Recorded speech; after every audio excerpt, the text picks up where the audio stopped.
Go na yan siya. Go na yan.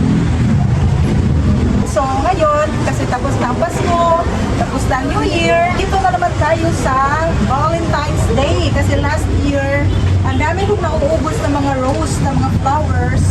So ngayon ay namimili na naman tayo, and ito ay kulang pa kasi ito ay 40 pieces lang, and then ito ay 50 pieces, tapos ito ay 13 pieces kahapon sa Lots for Less. And then guys, meron tayong ganito, ito na may beer. Natahimik man si beer. Pang Valentine's, ang benta ko ay ang benta ko dito ay 350. Tapos ang puhunan ko dito ay 195. So nakuha lang ako ng 4 na piraso.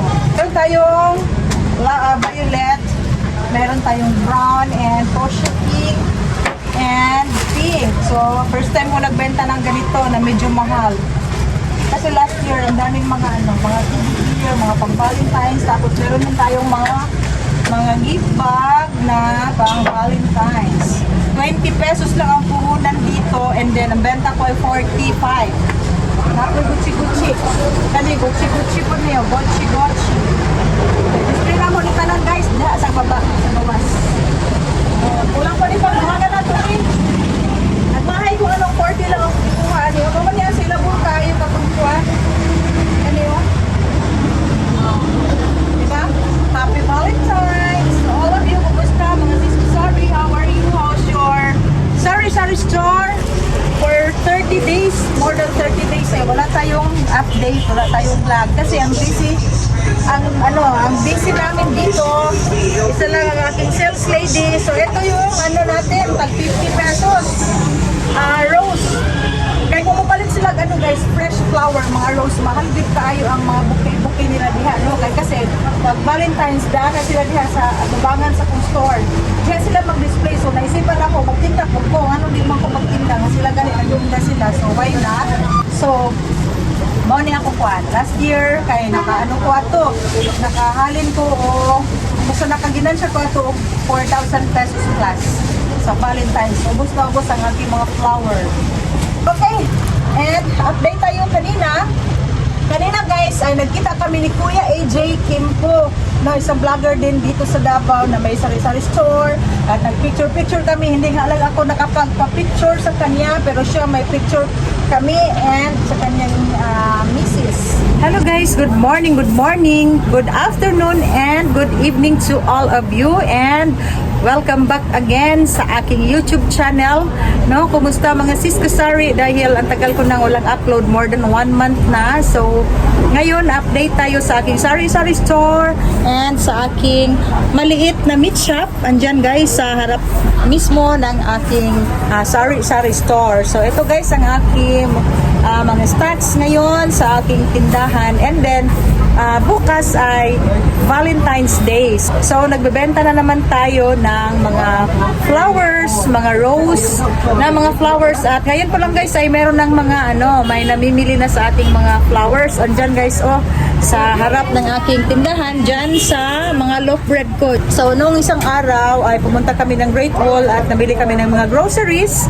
Tapos namili din tayo ng mga palm oil, at ang sadya ko talaga ay ang mamili ng mga bulaklak, ng mga roses na flowers. Okay, at mag-quick tour tayo sa aking maliit na meat shop, no? Ipapakita ko sa inyo ang ating mga display na naman dahil matagal na akong walang upload. Isang buwan na mahigit. Last nag-upload ako ay noong nag-update tayo sa papalapit na Pasko and New Year. So, Pasko at New Year guys, no, mas malakas sa akin ang Pasko. Ang Christmas, no, mas malaki ang aking benta compared noong December 31. So, ang daming mga natitirang karning baboy namin dahil 2 baboy ang aming ino-order sa Chops. And then, mga 2 days pa bago na uubos. So, hindi ako nag-order for 2 days kasi ang daming mga natitira dahil ang expectation namin ay malakas kami sa New Year. Pero yun pala, mas malakas kami noong Christmas. December 24, mas malaki ang aking benta, ang aking sales. compared sa sa December 31. So ipapakita ko sa inyo mga sis kasari ang aking update sa aking sari-sari store and kumusta sa aking mga kasari-sari store owner, sa aking mga viewer and subscribers. Welcome back again sa aking YouTube channel. It's me, Ate Gina's Vlog, Mitcha plus Sari-Sari Store. Okay, at ipapakita ko sa inyo ang aking table meat shop. So ito guys ang aking table meat shop, no? The same as usual. Ganito pa rin ang ating seatings, ang ating arrangement. So ito yung ating pork belly na napaka-fresh. Medyo malaki ang ating pork carcass ngayon. Day, daghan pa maglangaw day. Oy, usa namang orasa ron. Abugig langaw day. Ang paglangaw. And then, ito yung ating pork chop. Kaunti na lang ang aking pork chop. So, si Mr. ay nag-slice doon ng pang pork chop natin. Tapos, si Marisa ay nag-rest day. So, meron akong bagong dalaga dito, si Mary Ann. Mary Ann! Hi, Mary Ann! So, si Mary Ann, batang-bata pa yan. Okay, ito yung ating pork. Ito yung ating pork, buto-buto, and ito guys, isang pata. So, ang gusto ni customer ay yung sa taas. So, kinuha namin.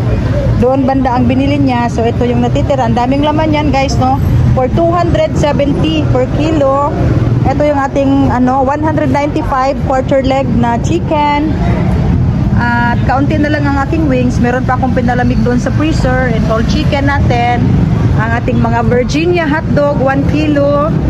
Meron tayong beefies, big shots, and cheese balls na malakas ito guys. Malakas yan siya. And then 250. Ang akong, pili lang sir, 50. Kani 50. 65 ni na beer. So, eto guys, ang display natin sa ating pang Valentine's for tomorrow. So, meron tayong maraming rows, pero dagdagan ko pa yan guys, no?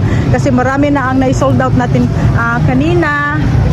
And then, yung aking mga loaf bread dito, and ang aking peanut butter. So, dito na naman tayo. Meron tayong 150 per kilo ang aking garlic, and 140 ang aking gumbay. Ito 135 chicken feet, 70 kasi medyo malaki itong ating boneless bangus ngayon.